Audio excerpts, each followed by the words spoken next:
Hello, I'm Claire Gillespie, Senior Sustainability and Climate Change Officer at Dundee City Council, and today I'm providing a presentation on how community energy fits into the wider planning framework, specifically Dundee's Local Area Energy Plan. Dundee's LAEP, as we call it for short, was prepared by consultants Arup on behalf of Dundee City Council and SSEN as part of the Regional Energy System Optimisation Planning Project and was published in September 2024. It was created using methodology developed by Energy Systems Catapult, incorporating these 6 stages, then the final output of an action plan informed by both whole systems energy modelling and local stakeholder views. For stage 1, we considered local and national policy. Stage 2, most electricity is imported from outside the local area via National Electricity Transmission System, or the National Grid, and SSEN's distribution network. Heating demand is primarily natural gas, with individual boilers. Almost all road transport demand met by diesel or petrol. For stage 4, optimisation modelling examined options for the area's energy system in the target year 2045, based on uncertainties on future changes in energy demand. Hourly modelling was performed over the year to optimise each scenario against cost and carbon. For stage 5, the deployment modelling, we modelled the rate of deployment. Through analysis and comparison of modelling scenarios with stakeholders, a preferred pathway for Dundee's whole systems energy transition was identified that best aligns with the plan's objectives. Stage 6 is action development, which we'll have a more in-depth look at now.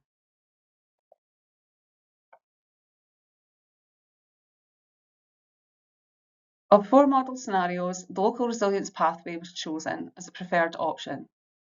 This scenario explores an optimised energy system where energy consumption is minimised and local solutions, such as energy generation and heat networks, are maximised.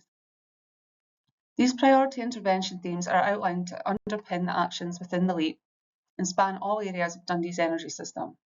They are improve energy efficiency, decarbonise heat, maximise rooftop PV and storage, reduce and decarbonise transport, and ensure network resilience. The LAEP Action Plan sets out a high-level route map to 2045, showing recommended actions to enable the delivery of the LAEP, in the context of wider policy targets and decisions. Despite having identified an optimised energy system and a pathway to deliver this system, uncertainty remains over the exact form of the decarbonised energy system in 2045. Additionally, 10 overarching actions have been identified for the medium term, which are to be undertaken between now and 2030. Overarching actions are assigned to one or more of the priority intervention themes previously shown. The overarching action most relevant to community energy is number 8, identify and implement place-based energy initiatives to target outreach and achieve economies of scale. Each overarching action has its own roadmap, detailing a set of short to medium-term sub-actions. We are currently working to deliver the community energy actions up to 2027 on the timeline. Some of the actions will progress as community energy projects are developed and delivered. The community energy actions are relevant to 3 of the aforementioned priority intervention themes within the LAEP. So improve energy efficiency, decarbonise heat, maximise rooftop storage. The LAEP also has cross-cutting themes across priority intervention themes. Skills. As more community energy projects are delivered, the demand for green skills will increase, developing dedicated training programmes, helping to build a resilient workforce capable of meeting the installation rates required to meet energy efficiency targets. Finance. A significant barrier to deploying energy efficiency measures is the upfront cost of installation. By harnessing available government funding and incentives for community energy projects, decarbonisation and net zero targets can be met quicker. Communication and engagement. Community awareness and engagement in energy projects are critical for ensuring successful delivery.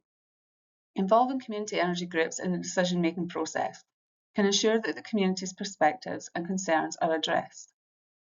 This collaborative approach helps to build trust and transparency, making community members feel more invested in the outcomes of the projects. Some of the challenges around delivering community energy actions from the LAEP. So coordinating multiple stakeholders requires significant time, expertise and project management capacity, which can overwhelm local energy teams and voluntary community organisations. Shifts in national energy policy or emerging technologies may invalidate local plans, complicating implementation at community scale. Lack of detailed data on local energy demand profiles, generation potentials, or building stock specifics can hinder confident site selection. Community energy projects heavily rely on district network operators for grid connection. Without early and precise grid modelling, delays can arise from unclear technical and capacity constraints. Smaller scale community projects struggle to attract funding. The LAEP calls out the need for dedicated funding mechanisms and supply chain capacity. Local groups need support in technical planning, governance, business modelling and grant management. Upskilling demands both time and resources, and implementing innovative solutions requires technical flexibility. Dundee needs both physical upgrades and regulatory innovation. Rolling out local heat networks, often core to community energy, is hindered by high upfront costs, route planning, stakeholder buy-in. To avoid exacerbating inequalities, community energy actions must embed just transition principles, ensuring everyone benefits.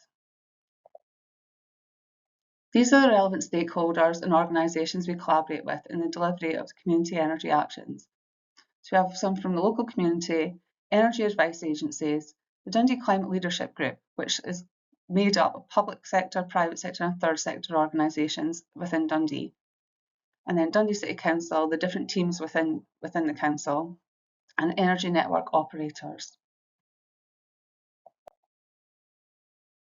Some of the progress updates and next steps for our actions. So we're continuing to map community groups on the Local Energy Net Zero Accelerator, which is a geospatial tool for energy planning. We are holding community energy events in collaboration with Home Energy Scotland, Local Energy Scotland and Community Energy Scotland. We had an in-person event in December and we'll be holding an online event soon, hopefully in February. We'll continue to identify community energy funding opportunities and delivery models, and we will support the design, launch and delivery of pilot community energy projects. Thank you for listening today. Sorry I can't be there in person to answer any questions, but I'm happy for Cass to pull together any questions and send them on to me. Thank you.